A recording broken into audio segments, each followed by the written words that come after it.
Dạ vâng ạ.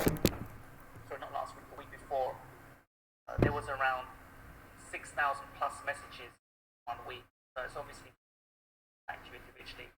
But thank you so much. I do read the messages and I have admin that take care of chat groups. But I do want to say thank you so much for your well wishes, comments as well. And a lot of you asked, is there a program, daily income, what's happening to all the live events? At the moment, they're on hold because of the government lockdowns in all the various countries. One, Dubai, which is the forecasting program, that's actually on hold. And one in Singapore, I put on hold my focus group. All of that has been put on hold until the restrictions have been. So I'll talk more about that towards the end of the video. Now let's just do a quick review because there was quite a few of you get what I was saying. There was quite a lot of you who actually missed it. I'm going to go through a quick review before I go on to part 2. First, I just want to say thank you to Success Resources. You guys who are on the webinar have absolutely no idea. These people have been up 24 hours a day for the last days. In fact, this actually started out as an experiment when I said to Nikki about 2 weeks ago, I said, you know what, this is all happening. It would be great just to do a webinar, just to keep in touch with people. And so she's been tirelessly working 24 hours a day, but not just Nikki, there are other people behind the scenes. There's so many. I'm going to do an Academy Award session where I'm meeting people. I can say that Success Resource as a company across the globe, from Asia, South Africa, working together to happen for. So a huge thank you to them. Thank you to Singapore at the moment. Now, as I said before, I sent out a message on August 17 chat groups, and I said that there are some major cycles forming right now. And 2020 is a very, very, very important year, starting with January. There is a vibrational frequency that last happened in the year 1284, and from November 2019 to January 2020, the effect is in motion again. These energies building up, you can keep an eye on China. And then I said, watch from November to January 2020 period. Keep an eye on China, and I said that we are entering a war cycle. I also made it very, very clear that I wasn't expecting a war where it was a military war. I did say that nowadays the governments have the capability of just using drones. It's so easy for them to have a very cheap war for $20,000 and put a whole bunch of drones in the air, and it can start sending out wars which can really create havoc. So my expectations were, because we're in a war cycle, that there should be something happening which is going to cause an impact on the financial markets. I wasn't expecting an all-out war, but it was just interesting in terms of the wording. Not sure how many here actually remember me saying this at the last few get-togethers that we had in the present. I said this will be a different war, and I said it could be a cyber attack, some sort of virus, or a financial situation. The financial situation I'll come back to on. But it was remarkable how in January I started to get messages from chat groups, private chat groups, saying that how did you know this was going to happen? The truth is I didn't. I always said this, that I can time, because my speciality is on timing, numbers. So once we've got the timing in place, I can never tell you it's going to be X, Y, or Z that's going to create the trigger. I don't know that. So many times along my career, I've managed to get things right. But did I expect something of this nature? No, absolutely not. I expected something dramatic to happen, but I didn't expect there to be a huge lockdown in the way that it is right now. But on the other hand, and I'm just being truthful here, I did expect some sort of something huge that would impact the global situation on a panic scale. I did expect that, and I can tell you what it is. If you listen to what's happening on TV, I'm just talking about the UK right now, so I'm based in London at the moment. Listen to the messages on TV. It's saying, stay home, stay safe, help the NHS. Now, you have to read between the lines. This is not just the UK, it's other countries around the world as well. Remember, simultaneously, a lot of countries went into lockdown pretty much at the same time. Why? Depends on how you think. You have to play game theory to understand what I'm saying here. Let's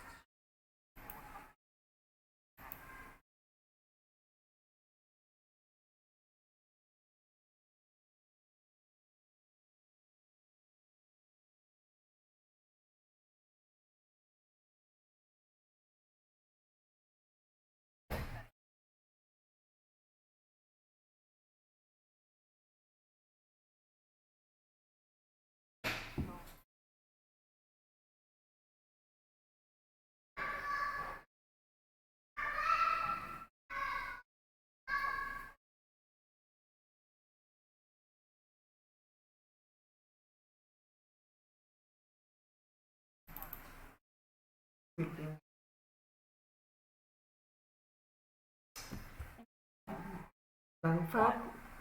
because they'd actually been hit by a cyber attack and they'd shut down for a whole month. They couldn't do any online transactions. So I thought, most likely, I'm thinking it could be a cyber attack, but on a financial scale rather than more like the banks, institutions, things like that.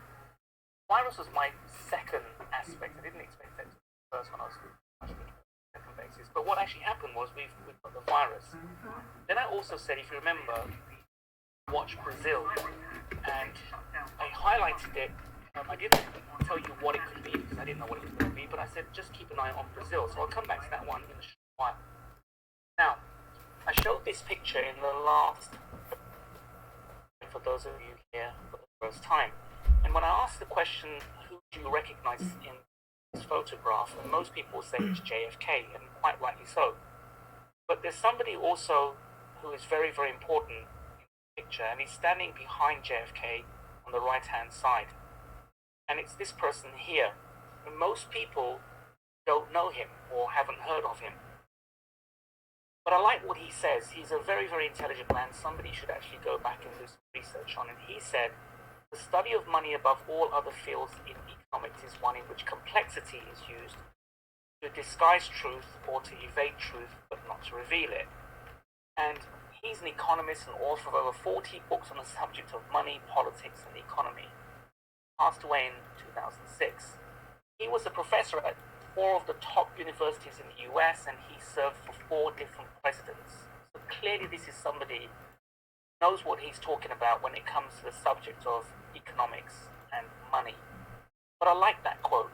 It says the study of money above all other fields in economics is one in which complexity is used disguise truth or to evade truth, not to reveal it. Now, later on, I'm going to show you something. I am taking the risk. I'm definitely going to show it to you, but I want you to remember this quote when it comes to what I'm going to show you because it will connect the dots together. Okay, so just remember this quote. Somebody, quite a few of you, messaged me and said, which book should I read out of the 40 books? I have no idea. That's something you've got to decide on. I'm not going to recommend one specific book. Now, look at this. It says Trump labels himself a wartime president combating the coronavirus. Isn't it interesting? I said to you that we're entering a war cycle, and then now Trump himself, not just Trump, but other people around the world saying that we're facing a wartime situation. So it's interesting how all of this is coming together all at the same time. So, as I said before, it's a different kind of war. Really, I don't think this is going to be short term. I think this is probably going to be later on. But then I showed you this slide and I talked about oil producers. And I said, look, these are the largest oil producers in the world. Are these the facts? Don't know. But this is what we've been given. So the USA is at the top. Then you've got Saudi Arabia, Russia, Canada, China, Iraq, Iran, UAE, Brazil, Kuwait, and there are other countries which are not listed here, Nigeria and a few other countries. My question was this: has the USA had conflicts with Saudi Arabia in the past? Yes. Russia? Yes. Canada? Not yet. China? Yes. Iraq? Yes. Iran? Yes. United Arab Emirates not yet, Brazil not yet, Kuwait yes. So it's interesting that on a commodity such as oil, the USA has had conflicts with other oil-producing countries. Now, the consumers, no surprise there, USA consumes a large amount of oil, as does China, India, and Japan. Now, do we really need oil? This is the question. The answer is yes, we do need oil for many purposes. In terms of transportation, we need it for manufacturing, for plastics. So at the moment, yes, we still do need oil. My personal opinion is that we should be strongly moving away from oil, just like we did from coal, and look in the renewable energies sector, because that's where we need to be right now. So we're still behind as a human race.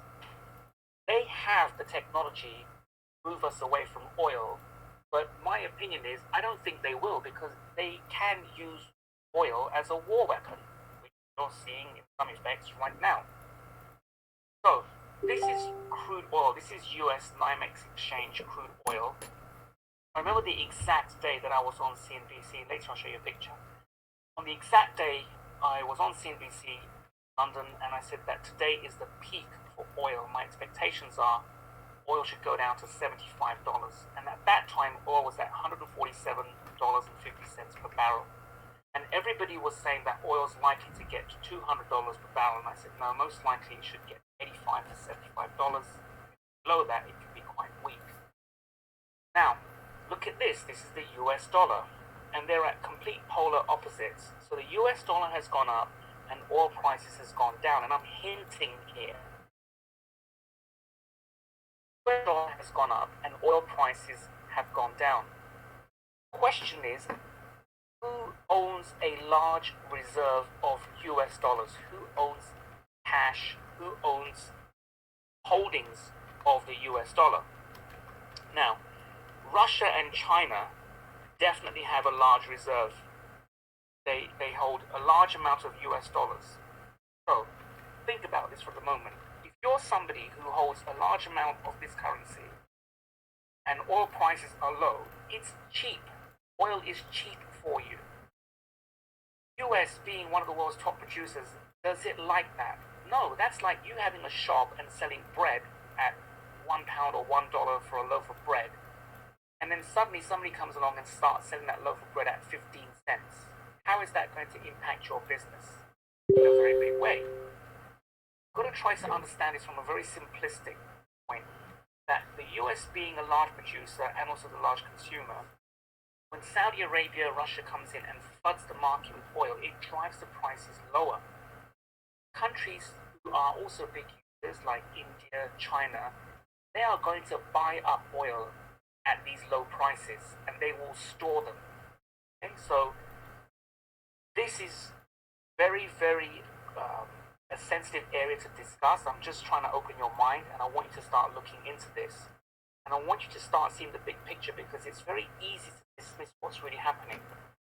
Now, whichever part of the world you're in right now, most countries are pretty much stay-at-home situations. Think about this for a moment. You're at home, and most people have a TV at home, or a radio, not so much these days, but definitely a TV. What is on the TV every single day? Coronavirus, coronavirus, coronavirus. It's like you've been bombarded by this pretty much every minute, every hour of the day. So, it's not a good environment to be in psychologically, mentally. No one's talking about how much this is going to affect people mentally. It restricts people going out. I actually took a walk the other day. I was actually driving through. I was past central London, and I've never seen it in my life. It was a complete ghost town. It was a very eerie feeling. And in London, there are a lot of churches around. So when the church bells were ringing and you saw these empty streets, like Oxford Street, Regent Street, Piccadilly Circus, it was a very eerie feeling. And when you start thinking about how much we've been bombarded with just negative news, you've got to start looking at things from a different perspective. And that's where I really want to take you, to understand the bigger picture. And it can be quite shocking. So, I did ask you just for a little bit of homework to watch these two movies. One is called The Island, and the other one is Jack Ryan. And it's not the series, not the TV series, but it's actually the movie. And I said that I want you to listen to the numbers in the movie. And there was a specific number that I was looking for. So, some of you got it right. Now look at this. Look, Trump calls for $2 trillion.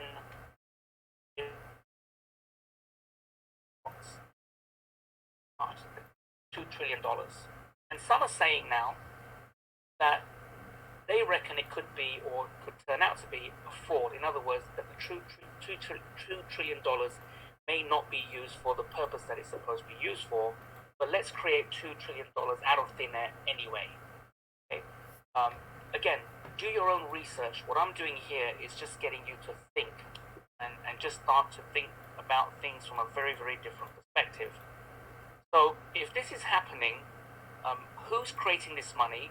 What is the purpose of creating this money, and what is it going to be used for? And these are very, very interesting questions. So I want you to start thinking about that. Then I said also, remember I said watch Brazil. And look what it says here. The Rio Times says Bovespa sees the worst decline in this century, plummeting to 86,000 points. And yeah, Brazil has. It's taken a very, very big hit. And this is it. And I showed a slide to a lot of the people that came to the dinner get-together that we had, the coffee get-together that we had in Singapore a few weeks ago. And I did say there, watch out for Brazil. I did say at the Success Resource events, keep an eye on Brazil. When it hits that top green line, wait, look for a signal, the weekly chart, and once it hits that green line and we see a close below that green line, there's a good, strong possibility that we could see a decline down to that next green line, and you can see it. At the moment, it is still below the green line. I'll come back to talking about the timing of what's really happening right now. Now, I forecasted gold prices, this is quite a few years ago, and I said, look, gold should get to 1,085, and I gave that price 2 years ahead.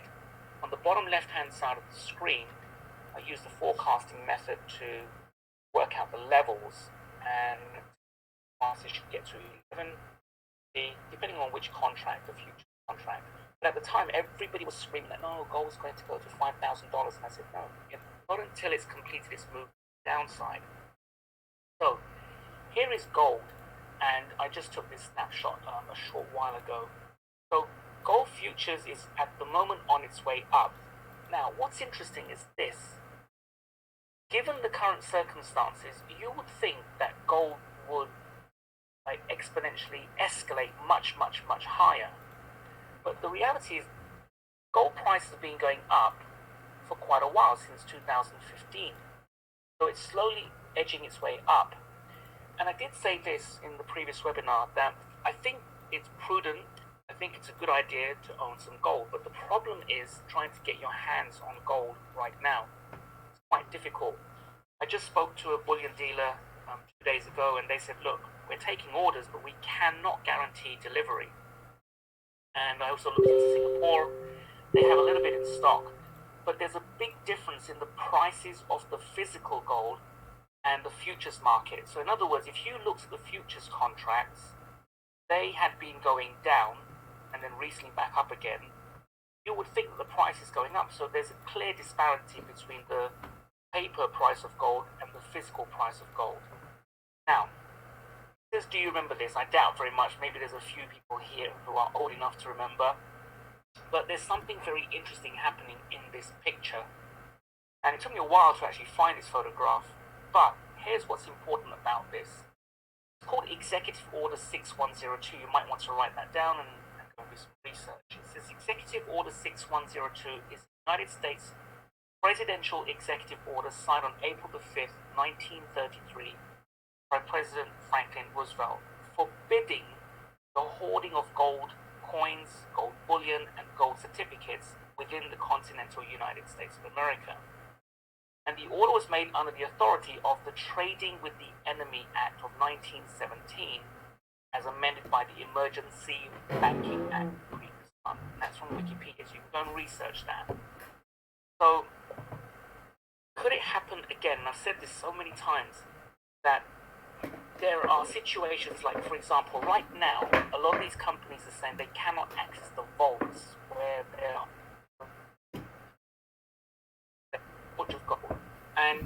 personally, I'm not a huge fan of gold. I have some gold, yes, but I'm not a huge fan of gold, mainly because it's just so heavy.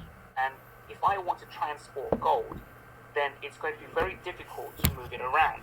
But there are ways. I'm not going to tell you here online, but there are definitely ways of moving gold around. The next time I see you in person, live at the events, then I'll actually share that with you.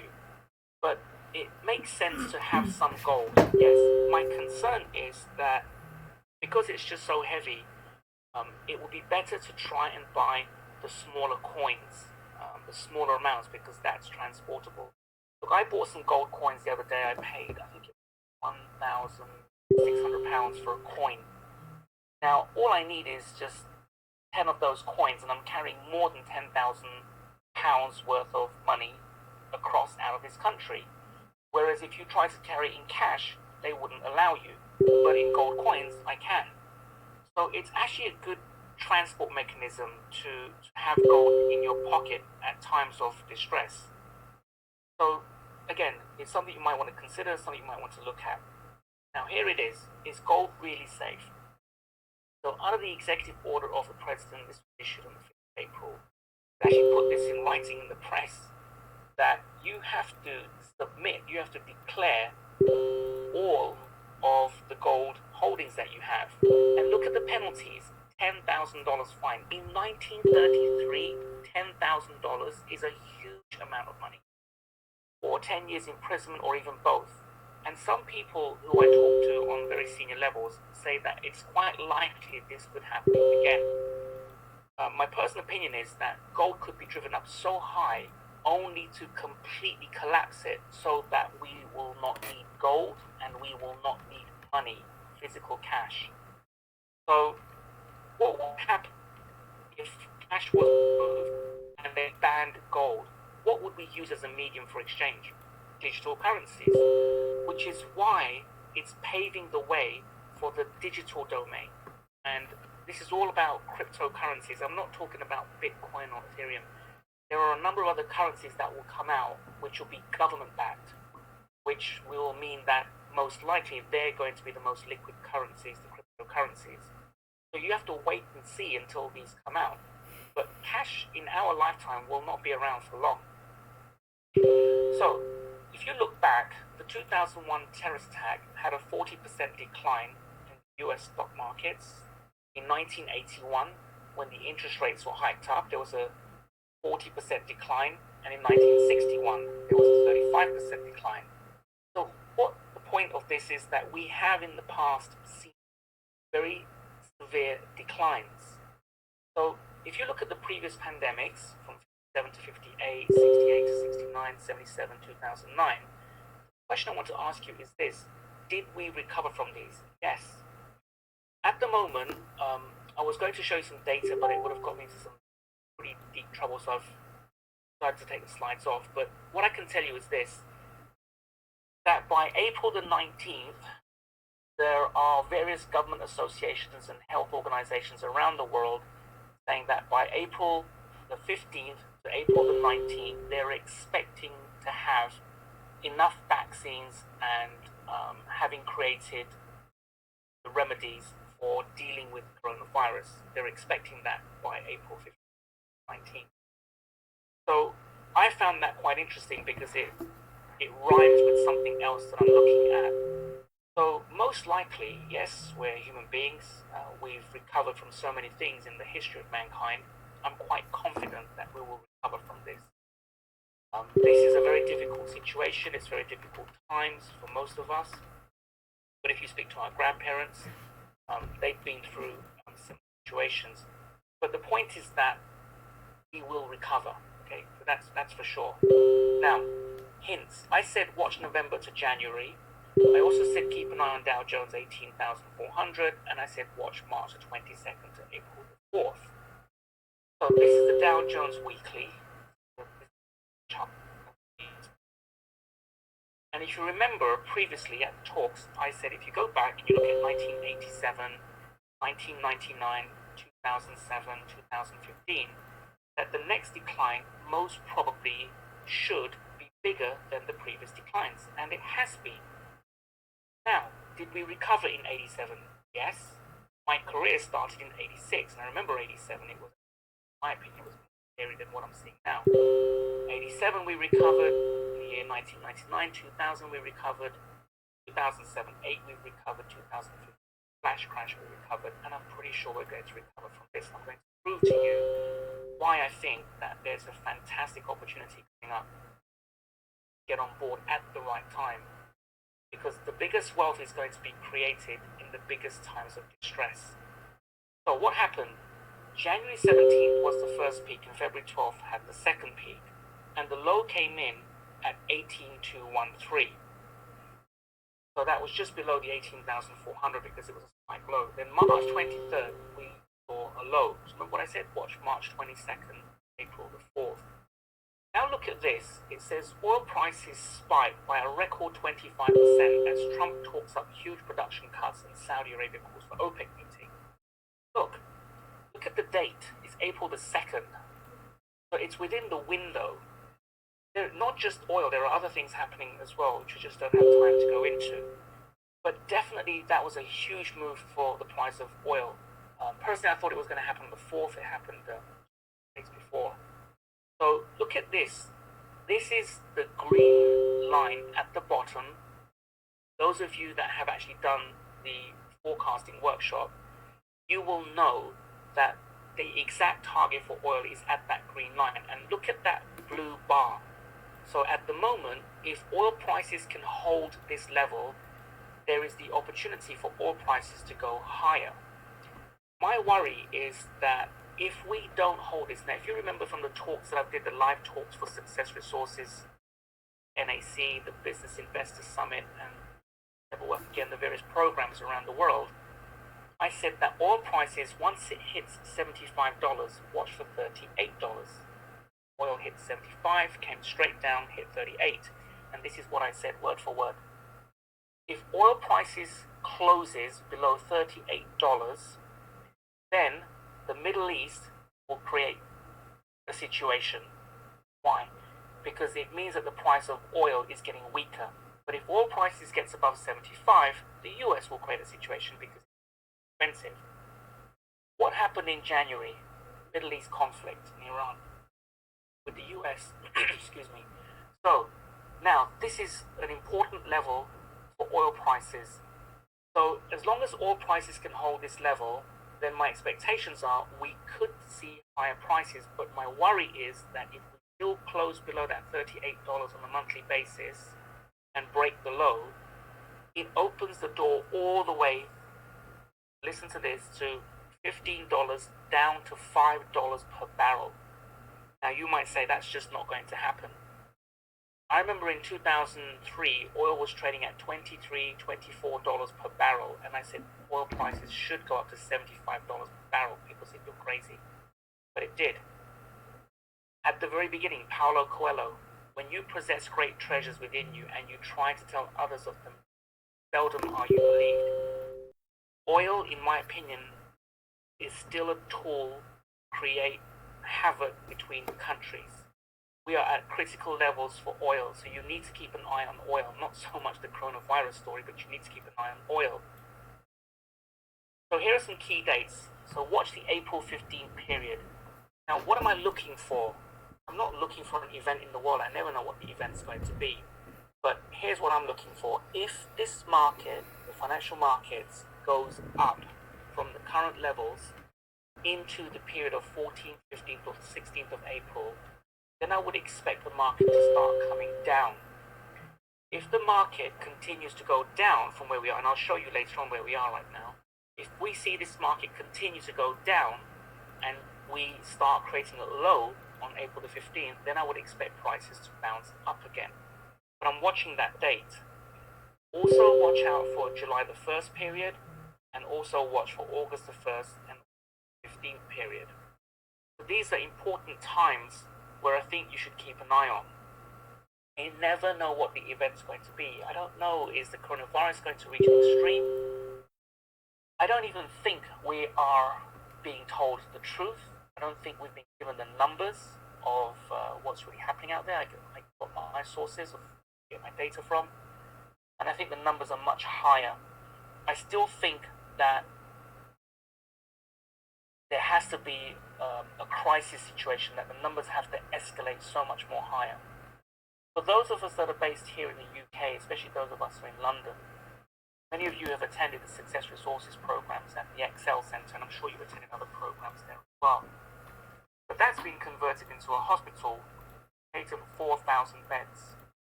That's a lot. What's been expected? I heard 2 days ago that they're expecting the numbers to increase to 1,000 deaths per day. That's a lot of people. So if that escalates to these levels, of course that's going to create panic. At the same time, the Queen is making a speech today. Queen only makes a speech during critical times or historical times, so I have no idea what she's going to say. But if you take a look at the time period that we're in, I still don't think we've peaked out. Is it possible that coronavirus situation peaks around the April 15th period? Maybe. I think most likely we're looking at the end of May to the last week of May to the first week of June. There are a number of cycles that form around that period, and looking at historical periods of the viruses, it kind of fits in to say most likely May to June. I doubt very much July, but I think most likely June, the first week of June, we should start seeing peak numbers. Now, I've said this to so many people that even if we peak, and even if things apparently get back to normal, which means that you can go to work, you can go out, you don't have to wear masks, you don't have to have the 2 meter distance from people. It's the psychological impact that people have had for 3 months, and how are people going to overcome that? That's going to take a while. Human beings are quite resilient, pretty much going to get back to normal fairly quickly, but not everybody. So I'm still watching these periods. Now, in terms of do I think we're into recession, that's something I'm going to get to. I need to show you some charts so that you can fully understand where we're going with this. Now I'm going to move on to part 2. So I'm going to spend some time discussing, because I wanted to set the stage. This is what we did last time. We talked about the global impact of where we are right now. So let's go to part 2. So what will the near-term future hold for you? I said this before, that banks may now be running out of money.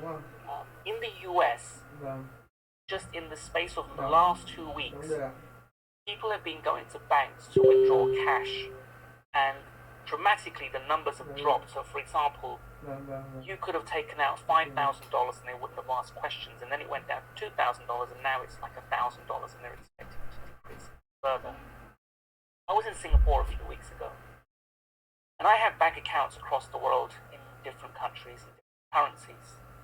I remember in 2015, I was actually in Singapore and then went to Malaysia, and I was at that time saying to the Malaysians, look, every week take your money out and just exchange it for the Singapore dollar, because the Malaysian ringgit was just weakening, and if they had done that, they'd be in so much of a better position right now.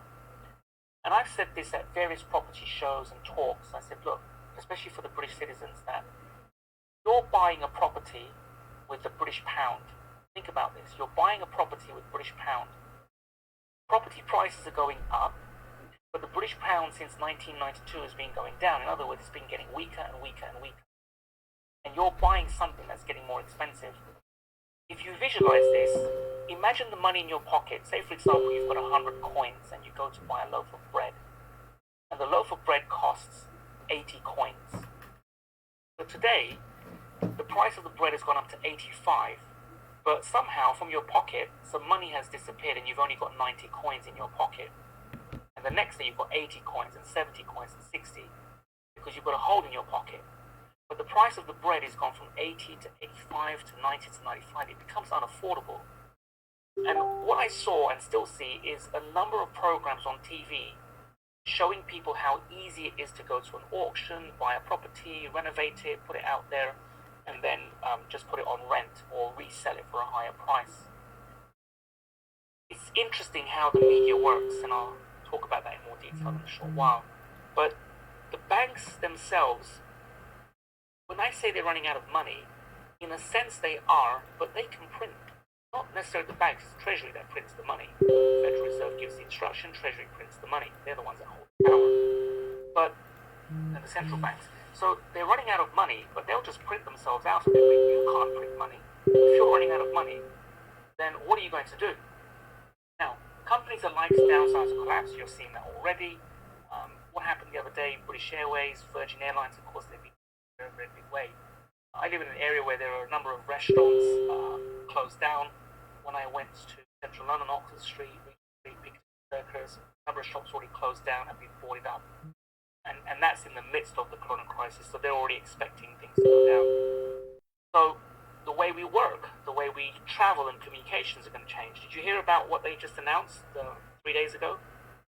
That in order for us to travel, we're going to have a certificate of health to prove that once we've taken an injection or once we've been cleared, that we're okay to travel to other countries. And some countries don't even want to allow people from specific countries to enter their country. So these are really critical times right now. What if you have a business in another country? What if you have money or your loved ones are in a specific country and you can't get there? These are going to cause major issues. Now, I do expect that to subside, but I don't expect things to be the same the way that they were. I think that new rules and regulations are going to come into place into how we travel. The way we communicate, now you're seeing every day people just using things like Zoom, Skype, all of these things on how people are communicating. Even Boris Johnson is home. But definitely big changes are happening. So what do we expect? Which industries are likely to be hit? Pretty much everything. What about property prices? Will property prices collapse, and which countries are going to be impacted? And then are we in a recession? So let me deal with these. There are a number of industries that I'll give you, but will property prices collapse? Okay, here's my thoughts. We are in the year 2020. If you heard the talks that I've been doing for Success Resources, this is what I said. That starting from the year 2017, 2018, we hit a cycle. And it can be plus or minus, usually it's plus or minus 1 year. But this time we extended, and I did say last year that we've extended it to 2 years. That's very unusual. But we should see a decline going into 2020 to 2021. And then I said that 2020, 2021, 2022 will be interesting years. 23, 24, 25, not so much interested. 26, 27, 28, very interested. Once this decline has finished, we are in a mid-cycle. Once this decline has finished, you would not be surprised to see these markets hitting new highs. So in terms of property prices, there are going to be a number of construction companies, there are going to be a number of companies in the property sector that's definitely going to take a hit. Why? Because they've over-leveraged themselves. So do I think it's a good time to buy properties right now? Personally, no, not interested. I still think they're too high. I've been seeing prices drop small amounts just recently, but here's what I found that was really interesting. A number of my friends who do have properties, I was in conversations with them over the last week to 2 weeks. Here's what I heard. Andy, you're not going to believe what happened. What happened? My tenants in my house, they've all been told that they've been made redundant. Okay, no surprises there. And they can't afford to pay me rent, and I legally cannot throw them out. But I have to pay my mortgage. And I think a number of people who own properties are going to face that situation. I've never personally been interested in property, even though it's a fantastic business. It really is. And sometimes I regret not buying property, but it's just not my thing. I like things which are liquid. I like things where I can get in and out of very, very quickly, which is why I'm in the financial markets. So my personal opinion is the property prices, we should take a dip. Now, it could be anything from 10 to 15%. That means that if property prices come down into 2021, 2022, do not listen to the media and say, oh wow, look, it's all collapsing, this is the end for property and it's going to go further. I doubt very much that's going to happen. Now, my expectations are we should start seeing property prices still peaking out in the year 26, 27. So watch the years between 2026 up until 2028. We might extend to 2029, but definitely around 26, 27. Here's what I think is going to be very interesting. China. Again, China, US. Watch that space. Again, watch for the words war, military, watch for the words conflict, but watch between China and America. How many times have I said, and I live in the Western world, how many times have I said that the Western Empire is finished, gone? It doesn't mean that the European sector and the US will disappear. It doesn't mean that at all. If you go back into history, you really need to study history. If you go back into history, let's say we went back 2,000 years, and I said, look, the Roman Empire is dead. It's not dead, it's just that we have to look at things in a different way. The Roman Empire was very powerful, the Egyptian Empire was very, very powerful, but it's changed. Who holds the power now? It was. Now, in terms of empire, we're going to talk about empires. We had the British Empire, and America, US, is also an empire. Okay? But the biggest empire, historically, the oldest empire, is China. There has never been a bigger empire than China. You have to study history to really understand this. We don't have time to go into this. So now what's happening is there's a conflict, and it's an invisible conflict in some respects, where there's a power struggle.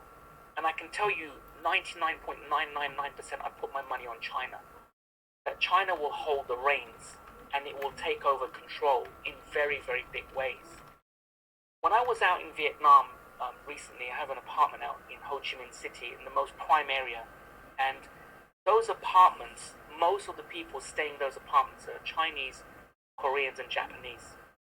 And business, a lot of people think that goods and products are created out in China. They are, but you'll see that Chinese are actually creating most of their products in Vietnam. And if you go to Vietnam, you will actually see shops where they just write on the motto, made in Vietnam. So there's, again, watch Vietnam in 2021, 2022. Watch the space for Vietnam. The last 10.5 years, I spent most of my time building collaborations in Asia. So this was China, Singapore, Japan been there for 24 years, Vietnam, all of these places. When I'm 54 years old, it's my birthday soon, I'm going to be 55. And I remember in my early part of my career, I was based here in London, UK, in the financial markets. Then I was very busy in the US. After the US, very busy in the Middle East, in mostly Dubai, the UAE region. But then after 2008, 2005, migrated into 2008, moved straight across to Asia. So Singapore, Malaysia, China, Vietnam, Taiwan, all these regions were very, very busy and still are very, very busy there. For 2026, 27, 28, so at the moment, China's in the headlines. I'm going to come back to that in a while again because it will all fit together. China's in the headlines right now, and it will subside. And then it will become like, oh, what happened to China? Well, how comes we're not talking about China anymore? We're talking about the US. China will come back. I've always said this, the first mouse gets the trap, the second mouse gets the cheese. And that means that sometimes if you're rushing too early, you could be hitting things ahead of its time. That happened in the cryptocurrency scene. China needs to collapse first. Watch for the devaluation of the Chinese currency. Because China has become a very strong empire, when I was out, a very close friend of mine out in Japan just recently, we were sitting in a coffee shop in a prime location in Japan. And I kid you not, you've got to see this to believe it. You will see coaches, 2 or 3 coaches arrive. All the Chinese people come out of the coaches, they go straight to a specific shop that sells suitcases and bags there. They're buying the bags, going straight across the road into Louis Vuitton, Prada, Gucci, and filling it up with very expensive items, having a coffee, and that's it, going back. And you just have to see it to believe it. China hold this huge power, but they've grown so fast, they need a decline. It needs to come back down.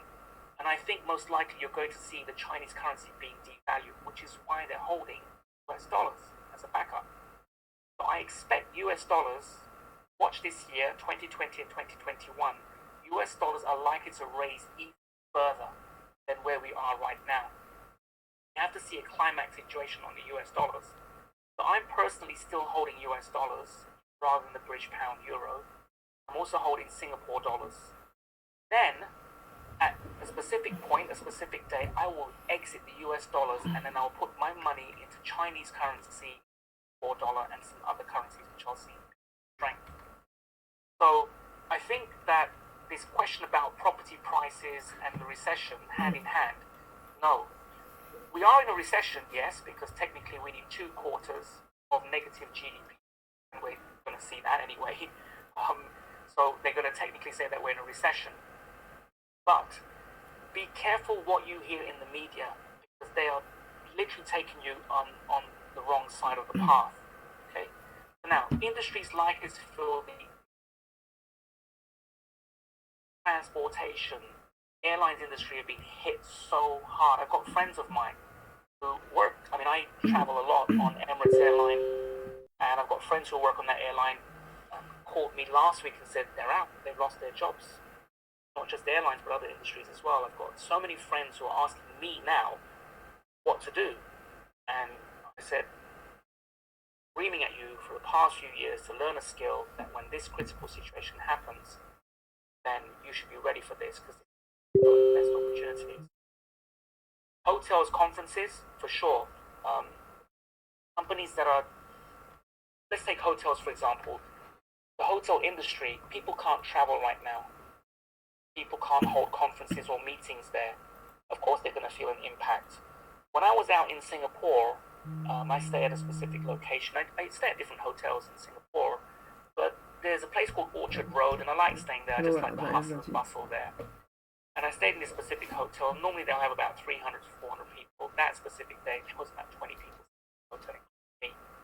And they cut their staff down to 1/3. They reduced their staff. It's happening right now. A lot of places are reducing staff. So I think they're going to run on low levels of staff. They'll do staff rotations. Yesterday I was having a conversation with a dear friend of mine who I've known him for years in this financial industry, and I said, look, there's a number of people right now who are looking for jobs. Are you guys taking people on? And he said, yeah, we're looking. And I said, doesn't this feel like 2008, the Lehman Brothers situation, where there was so much good talent, earning $100,000, $125,000 a year plus bonuses, and then you could get them for $30,000 a year. That's exactly what we're seeing right now. And I think we're going to see more of this. People are going to reduce their salaries looking for jobs. So conferences are going to be hit in a very big way. Which type of conferences? Well, business conferences, that's one meeting. But we're seeing the Olympic Games and a lot of other events being cancelled as well. And I think most likely that will last until June to July. People will naturally want to go back. People are going to be dying to go back to the cinema, to go to the theatre, to go to the restaurants. They are going to be craving, it's a human desire to connect with other people. People are going to be craving, I am for sure right now, to go out and meet people. So those things will pick up sort of mid-July. That will last hopefully until about October, November, and then the December period comes back in and it's going to throw another wham. We're going to see most likely another big whammy come into December to January of this year and early part of next year. So you've got a short time window, and then you get what we call the first mouse gets a trap, second mouse gets a cheese, and that's most likely going to happen towards the end of the year. Retail, for sure, that's happening already. People have been laid off. And then entertainment industry, that's already told. Restaurants as well. But I think restaurants, again, the smaller restaurants with low overheads should be okay. The big restaurant chains are definitely taking a hit. Depends how much cash reserves they have. Now, the situation right now is all about cash flow. You need cash flow. In this environment, you're definitely going to need to have cash flow. Companies that don't have good cash flow, good luck to you. Because the banks, once everything gets back to normal, the banks are going to feel the pinch. They're going to be restricting how they're going to be lending money out. Even though the governments are saying that they have to lend out more, most likely they're going to be feeling the pinch. Now, what about the property sector? Again, the coronavirus.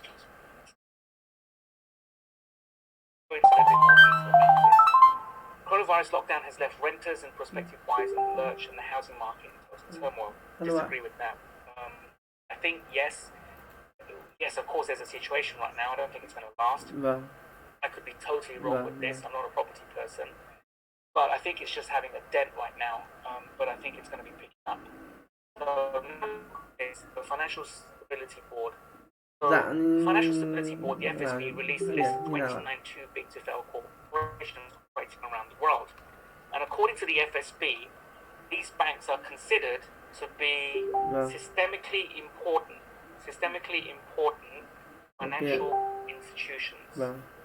And the failure of any one of these corporations could result in financial systemic failure. So we just need one to collapse. So the FSB's role is to ensure that all the standards are met by the 29 companies. You can look this up. There are 29 companies out there. But I want to point this out. I mean, this is just one example. I'm not picking on Deutsche Bank. The company I consult for right in front of me is Deutsche Bank. What I want to point out is this. Look at the chart. And then look at the peak that happened in 2007. And then in 2008, it happens to be a low. So I'm going to build a picture up for you here. Everybody says the crisis started in 2008, and I keep saying no, it starts in 2007. It actually starts late 2006, peaks out in 2007, and then it drops in 2008. And when they were saying the crisis happens in 2008, no, that's at the bottom. But look at where we are. This is an exact chart of where Deutsche Bank is right now. So this is an example of an institutional bank. If we had a crisis in 2007, 2008, and apparently they've recovered, as has other companies. So look at Lloyd's, look at Barclays, all these big banks, insurance companies. If they've recovered, why is this still sitting at the low point? Is that not worrying? That's like you being in a hospital saying, hey, your heart was fine in 2007, but right now your heartbeat isn't very good, but you've recovered. You just need to go jogging for 5 minutes and your heartbeat's going to completely go down to a critical level. What happens if right now we are at a crisis level? How much lower can this go? You see the point that it doesn't look like we've recovered. And now we're in a different crisis situation. How are these banks going to get out of this situation? And if these banks have got property portfolios, then suddenly everybody's going to want to dump their property portfolios on the market, and you're going to see a liquidity crisis. That's the part that I'm worried about. That I still think that we're in the mid-cycle of a property situation, that we should see higher prices, but it could turn. If people start dumping, if these construction companies realize that they've got to start laying off because they can't survive during this kind of situation, then there's going to be a flood of properties on the market, and it's going to be a renter's market because they're going to be able to choose at lower prices. So that's why I think they're all correlated, but the banks and the properties, the institutionals, the investment banks, I think they're all related. And the other thing is this: people from China invested in properties in a very big way in overseas markets. And the situation that China's going through right now, if these people want to liquidate, they're going to sell their properties. They're going to liquidate, which creates further pressure for lower prices. The question is, are we going to go back to the critical levels that we see? I doubt very much. I just don't see that happening, just not yet. Now take a look at this. This is McDonald's. It's been a hit. And McDonald's is closed here in the UK. I really miss McDonald's. I miss my sweet and sour sauce of the nuggets. But do I think that McDonald's is going to collapse? No. McDonald's is a business, it's also investing in properties. So is Starbucks. So McDonald's and Starbucks are invested in a product and a service as well as a property. I still think that if you know how to forecast, you can pick up bargain prices on some of the big long-term companies. And if you look at, for example, Amazon, because are fulfilling deliveries right now. Everybody's shopping online, but you cannot go into Starbucks, you cannot go into McDonald's. So I'd like to see what we call an ABC type of move on these big companies, and these are companies that I would personally be interested in trading with. I'm not an investor, I don't buy these companies, I trade on companies. But I'd like to see some pretty decent sized moves coming into these companies. Then we talked about this quote previously, and it says, when Wall Street sneezes, the rest of the world catches the flu. it's an old saying. What it means is this: it's not the flu. It means that keep your eye on Wall Street, on the Dow Jones, the S&P 500. The Dow Jones as an index is older than the S&P 500. So the Dow Jones, the industrial average, if you look at the history of that, whenever we've seen panics from the US markets, it's impacted global markets. It doesn't matter which part of the world you live in, it will impact most likely your index, your market. This time was interesting because China sees, apparently, that's what they're saying to you, and it's the rest of the world that catch the flu. So I'm not going to